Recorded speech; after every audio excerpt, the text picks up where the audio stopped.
बिस्मिल्लाहिर्रहमानिर्रहीम। नाज़रीन अस्सलाम वालेकुम। मैं हूं आपका मेज़बान साबिर शाकिर। आज पॉलिटिक्स पर बात करनी है क्योंकि पॉलिटिक्स ही इस वक्त सबसे बड़ी स्टोरी है। सियासत के मैदान में सबसे बड़ी खबर वहीं पे। और आखिरी ओवर का मैच शुरू हो चुका, फाइनल राउंड शुरू हो चुका है। क्रिकेट की ज़ुबान में आखिरी ओवर और हॉकी की ज़बान में यूँ समझें कि डी के अंदर मैच हो रहा है। दोनों टीमें डी में हैं और एक गोल करने की और दूसरी गोल बचाने के चक्कर में है। पीडीएम का भरपूर प्रेशर है और पीडीएम भरपूर तैयारियां कर रही है। आसिफ अली जरदारी साहब, बिलावल भुट्टो, मौलाना फजलुर रहमान साहब, शहबाज शरीफ साहब, यूसुफ गिलानी साहब, सब के सब इस वक्त अपनी जान मार रहे हैं। और अख्तर मेंगल साहब, उनको भी नहीं भूलना चाहिए।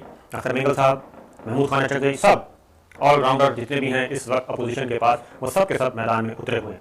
वफाकी दारुल इस्लामाबाद में और रात का तो तस्वुर ही नहीं है, क्योंकि इस वक्त अगर मैं वफाकी दारुल इस्लामाबाद में बताऊँ तो रात गए तक पार्टियाँ चलती हैं और टेलीफोन और राब्ते और गाड़ियाँ और शोर, और सुबह उठते ही बल्कि शिफ्टें लगाई हुई हैं कि कोई मिस ना होने पाए।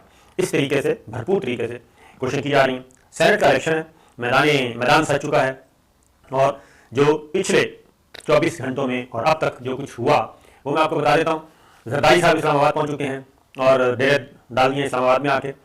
और हाँ, बताइए ज़रूर है कि वो सिर्फ गिलानी साहब को जितवाने के लिए आए हैं और गिलानी साहब को जितवाना मकसूद भी है या नहीं, या फिर वो इन सारे इस मामले में अपने लिए कोई अच्छी सी गेम बना के निकल जाएंगे और किसी को कानो कान खबर ना होगी, ना मौलाना साहब को पता चलेगा और ना ही शरीफ फैमिली को पता चलेगा। क्योंकि जरदारी साहब आ गए हैं। बिलावल भुट्टो की मौलाना फजलुर रहमान साहब के साथ मुलाकात हुई। मौलाना फजलुर रहमान साहब के घर तशरीफ़ लेके गए बिलावल भुट्टो। साथ सैयद यूसुफ गिलानी साहब थे जो कि सेनेट के उम्मीदवार हैं और कौमी असम्बली से। बहुत राज़ो न्याज़ की बातें हुई और उसमें कोशिश की गई कि माहौल को अच्छा रखा जाए। और उसके बाद मौलाना फजलुर रहमान साहब ज़ाहिर आमादा थे ही, लेकिन मौलाना फजलुर रहमान साहब इतने भी सादा नहीं है जितना उनको समझा जा रहा है। आपको मालूम है कि मौलाना फजलुर रहमान साहब के साथ ताल्लुकात पेचीदा हो गए थे आसिफ अली जरदारी साहब के पीपल्स पार्टी से, और एक दूसरे के जलसों में भी जाना बंद कर दिया था। ना पीपल्स पार्टी यानी कि बिलावल भुट्टो जाते थे और ना ही मौलाना आते थे पीपल्स पार्टी के जलसों में भी, यानी कि वो पीडीएम के जलसे जिसका अहतमाम पीपल्स पार्टी ने किया उसमें मौलाना तशरीफ नहीं लेके गए, और पीडीएम के वो जलसे जिसका अहतमाम मौलाना फजलुर रहमान साहब ने किया उसमें बिलावल भुट्टो नहीं गए। तो मामला गड़बड़ था। फिर आपको याद होगा कि मौलाना फजलुर रहमान साहब के भाई थे, उनको डिप्टी कमिश्नर लगाया था कराची में, उनको फिर फ़ौरन हटा दिया गया। तो वो भी मौलाना काफ़ी नाराज़ हैं। फिर मौलाना सिंध में भी कहते हैं कि अगर भाई हम पीडीएम में हम सब एक हैं तो फिर सिंध में मुझे हिस्सा मिलना चाहिए, यानी कि उनकी जमात को उनके एडवाइज़र होने चाहिए सिंध काबीना में सीएम के, और उनको भी प्रोटोकॉल और उनको मराहत मिलनी चाहिए। तो ये मुतालबात मौलाना फजलुर रहमान साहब के दोबारा टेबल पे आ गए हैं। तो इसलिए ये ध्यान में रखिए कि मौलाना फजलुर रहमान साहब, वो पंजाबी में कहते हैं सुखे तो मिलना माहिया, वो बिल्कुल इस तरह नहीं करेंगे कि ठीक है ये वोट है मेरे और ये मैंने आपको दिए, नहीं। उन्होंने कुछ शराइत रखी हैं और शराइत मान ली गई हैं उनकी, और यकीन दहानी करवाई गई है कि सेनेट के इलेक्शन के बाद केक हम मिल के खाएँगे, ठीक है, अकेले पीपल्स पार्टी नहीं खाएगी। ये केक से मुराद आपको पता है, तो केक मिल के खाएँगे। तो ये हो गया मौलाना फजलुर रहमान साहब के पास। अब मुलाकात होनी है अभी जरदारी साहब और मौलाना फजलुर रहमान साहब की भी। हो सकता है ये जब तक आप तक ये वीडियो पहुँचे तब तक हो चुकी हो, या टेलीफोनिक रब्ता हो जाए तो हो चुकी होगी, लेकिन हो जाएगी। इन शॉर्ट ये है। फिर मुत्तहिदा कौमी मूवमेंट के साथ ये मामला पीपल्स पार्टी के चल रहे हैं और काफ़ी क्या कहना चाहिए, बड़ी राज़ो न्याज़ के तरीके से बात आगे बढ़ रही है एमक्यूएम के साथ। लेकिन मेरी बात हुई इंतहाई ज़िम्मेदार लोगों से, और एमक्यूएम फ़िलहाल उनका कोई इरादा नहीं है एमक्यूएम का कि वो पीपल्स पार्टी के साथ पीडीएम के बस में सवार होने का उनका कोई मूड नहीं है। और मैं 2-3 चैनल से ये चेक किया कि मुत्तहिदा कौमी मूवमेंट क्या करेगी, तो मुत्तहिदा कौमी मूवमेंट पीडीएम वाले पलड़े में नहीं जाएगी, बल्कि वो पीटीआई के साथ मिलकर ही सेनेट का इलेक्शन लड़ेगी, और जीडीए भी उनके साथ बदस्तूर मौजूद है। तो इसका इम्कान बहुत कम है। और क्योंकि एमक्यूएम ने ज़ाहिर नाप तोल के फैसले किए जाते हैं, एमक्यूएम ने सारा माइनस प्लस करके देख लिया और उसमें उनको यही नज़र आया। फिर उन्होंने मुख्तलिफ रडार भी चेक किए कि कहीं से कोई सिग्नल्स आ तो नहीं रहे नेगेटिव किस्म के, तो उनको कोई ऐसे सिग्नल मौसूल नहीं हुए। लिहाजा एमक्यूएम भी बदस्तूर पीटीआई का हिस्सा है और रहेगी। और वैसे भी उन्होंने कहा कि 2 सीटें सेनेट की 2 सीटों के लिए या 1 सीट के लिए हम हुक्मरान इत्तेहाद क्यों छोड़ें। कितने नस्लों का सवाब है कि हम हुक्मरान इत्तेहाद छोड़ दें। फाकी काबीना में हम मौजूद हैं, फाकी हुकूमत का हिस्सा हैं, फिर उसी तरीके से हमें तरक्याती फ़ंड मिल रहे हैं सिंध में एमएनएस को, और वाफिर मिक़दार में मिल रहे हैं, और हमारा दाल रोटी नहीं बल्कि दाल रोटी प्लस चल रहा है, इसलिए कुछ ना कुछ काम हो रहे हैं, तो हम क्यों छोड़ें। MQM ने भी जवाब दे दिया, और MQM, क्योंकि MQM से कहा जा रहा था सिंध में आप हमें सपोर्ट करें, सिंध में हम आपको सपोर्ट करते हैं, मरकज़ के जो वोट हैं वो आप हमें दें गिलानी साहब के लिए, तो वो हो गया है इनकार। तो जब इनकार हो गया तो आप समझ जाए फिर रिजल्ट क्या है।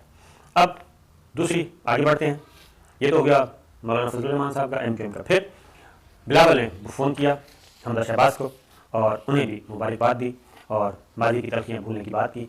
तो अब हमजा शहबाज जो हैं वो बहुत ज़्यादा इंपॉर्टेंट हो गए हैं, मरियम सफ़दर साहिबा से ज़्यादा इंपॉर्टेंट हमजा शहबाज हो गए हैं, क्योंकि जो MPAs को और MNAs को जो मैसेज आना है वो जाएगा हमजा शहबाज की तरफ से भी, मरियम सफ़दर साहब से भी भले जाए, लेकिन हमजा शहबाज भी एक मैसेज अरकान को देंगे और वो मैसेज ही असल मैसेज होगा। तो लिहाजा अब अगले जो क्या कहना चाहिए 48 घंटे रह गए हैं, 48 घंटे प्लस आप कहें 50-55 घंटे जितने भी रह गए, तो वो उसमें यही कुछ होना है। फिर एक और चीज़ आगे बढ़ाते हैं, और वो खबर है न सिर्फ इशाइया भी दे रहे हैं, बिलावल भुट्टो और आसिफ अली जरदारी इशाइया भी दे रहे हैं, खाने भी मुश्तरका तौर पे किए जाएंगे अरकान पार्लिमान के एजाज़ में।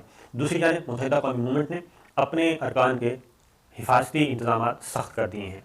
MQM ने अपने अरकान के हिफाजती इंतजाम सख्त कर दिए हैं। उनका मिलने मिलाने पर उन्होंने कहा है कि बंद, अब हम अगले 48-50 घंटे इकट्ठे ही रहेंगे और एक दूसरे के साथ राब्ते भी रहेंगे, और वोट कास्ट करने के लिए हम इकट्ठे जाएंगे सिंध असम्बली के, क्योंकि सिंध असम्बली में जाएंगे जिस दिन वो यानी कि बुध के रोज़ जब इलेक्शन होगा, वोटिंग होगी, तो हम इकट्ठे जाएंगे। ये हो गया बात, और उनको तरीक़ाकार भी समझाया जा रहा है। लेकिन इसके पैरेलल ये तो जोड़ तोड़ चल रहा है, इसके पैरेलल क्योंकि आज मैं कल एक शादी की तकरीब में था, तो वहाँ पे मैंने एक मंजर देखा। वो मंजर बड़ा दिलचस्प था। वो मंजर था कि उसमें पाकिस्तान तहरीक इंसाफ की भी अच्छी खासी क़यादत मौजूद थी, अच्छी खासे, यानी कि आप वो तो नहीं, मैं मरकज़ी क़यादत की नहीं बात करता, दूसरे दर्जे की क़यादत अच्छी खासी मौजूद थी पाकिस्तान तहरीक इंसाफ की, और उसमें पाकिस्तान पीपल्स पार्टी की भी मौजूद थी, इवन राजा परवेज़ साहब भी मौजूद थे यानी पीपल्स पार्टी की। तो वहाँ पे और शादी इंपॉर्टेंट थी। अगली बात ये है, तो वहाँ से अंदाज़ा मुझे हो गया कि ये चल क्या है। मुस्लिम लीग नवाज़ कोई नहीं थी, मुस्लिम लीग नवाज़ है ही नहीं थी उसमें, उस शादी की तकरीब में। ये कैसे हो सकता है कि एक फैमिली के राब्ते PTI की सियासतदानों से भी हैं और पाकिस्तान पीपल्स पार्टी से भी हैं, और उनके राब्ते मुस्लिम लीग नवाज़ से ना हो, ये हो ही नहीं सकता। सिर्फ एक लीडर मौजूद था मुस्लिम लीग नवाज़ का।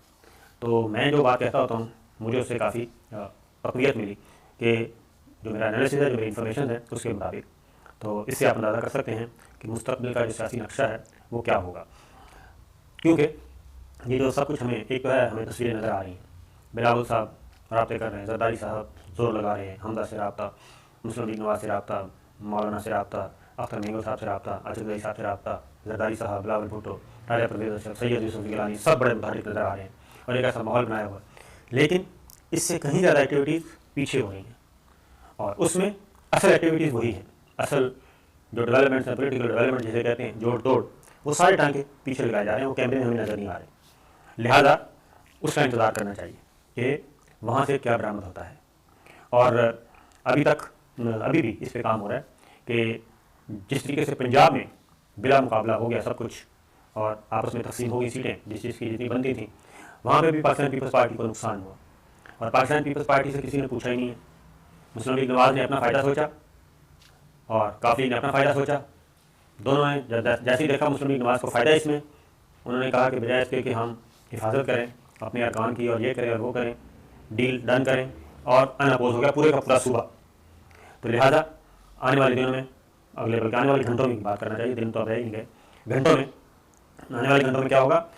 अभी सिंध में भी बात ही चल रही है, अंडरस्टैंडिंग हो जाए तमाम, और जो जितनी सीटें नंबर्स पूरे हो जाएँ।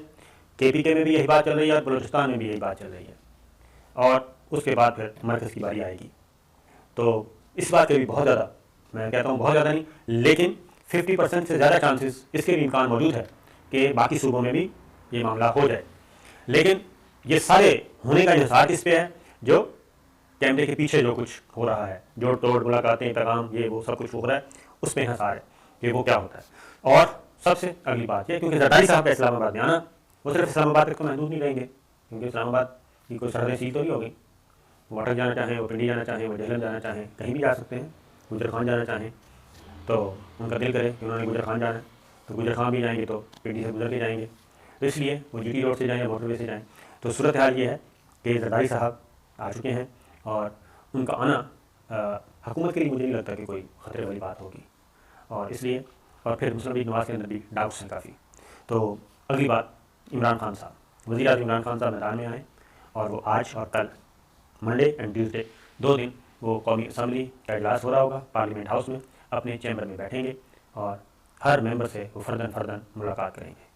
तो काफ़ी माहौल वफाकी दारुल-हुकूमत का काफ़ी भरपूर रहेगा। तो जहाँ तक बात है वज़ीर आज़म इमरान खान की, तो उनका कहना है कि इंशाअल्लाह कोई अपसेट नहीं होगा और हम सेनेट का इलेक्शन बआसानी जीत जाएंगे।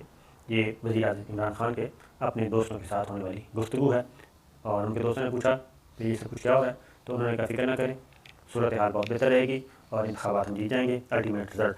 और सबसे इम्पॉर्टेंट वो ये है कि आज सुप्रीम कोर्ट वो फैसला भी अनाउंस कर देगी, अपनी राय भी दे देगी कि ओपन बैलेट या सीक्रेट बैलेट। और सुप्रीम कोर्ट का फैसला भी 3 मार्च किसके हक़ में कैसा रहेगा, 3 मार्च किसके हक़ में कैसा रहेगा और किसके खिलाफ कितना जाएगा, वो भी सुप्रीम कोर्ट का फैसला आज जो अनाउंस होगा वो कर देगा। इजाज़त दीजिए, अल्लाह हाफ़िज़।